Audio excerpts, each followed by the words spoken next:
સુરત શહેરમાં traffic police દ્વારા signal ભંગ અને રોંગ સાઈડમાં આવવા સહિતના ટ્રાફિકના નિયમોના ભંગ કરતા વાહન ચાલકો વિરુદ્ધ કાયદેસરની કાર્યવાહી કરવામાં આવી.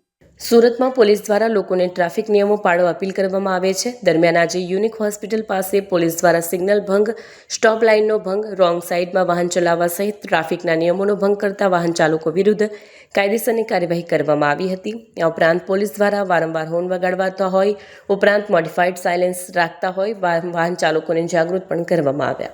શહેરના પોલીસ કમિશનર શ્રી અનુપમસિંહ ગેહલોત સરના ખાસ સૂચના કરેલી કે જેઓ સિગ્નલ ભંગ કરે છે, સ્ટોપ લાઇનનું વાયોલેશન કરે છે તેમજ રોંગ સાઈડ આવતા હોય એના વિરુદ્ધ સખતમાં સખત કાર્યવાહી થાય. એના અનુસંધાને આજરોજ યુનિક હોસ્પિટલ ખાતે અમે મોટી એક ટીમ રાખી અને આના વિરુદ્ધ કાર્યવાહી કરી રહ્યા છે. તેમજ જે લોકો વારંવાર હોર્ન વગાડતા હોય, મોડિફાઈડ સાયલેન્સરનો યુઝ કરતા હોય તેમજ મોટી ગાડીઓમાં એવા સાયલેન્સર રાખતા, એવા હોર્ન રાખતા હોય છે કે જેથી આપણાને ખૂબ જ મોટો અવાજ આવે અને નોઇઝ પોલ્યુશન થાય.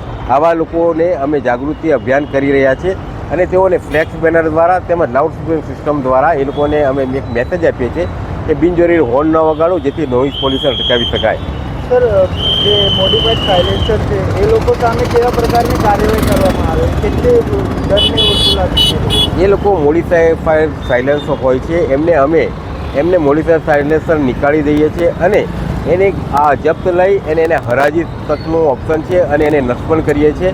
તેમજ આવા હોર્ન ચાલક હોય એની ગુણવત્તાના આધારે એના વિરુદ્ધ 2000 થી 5000 સુધીનો દંડ થઈ શકે.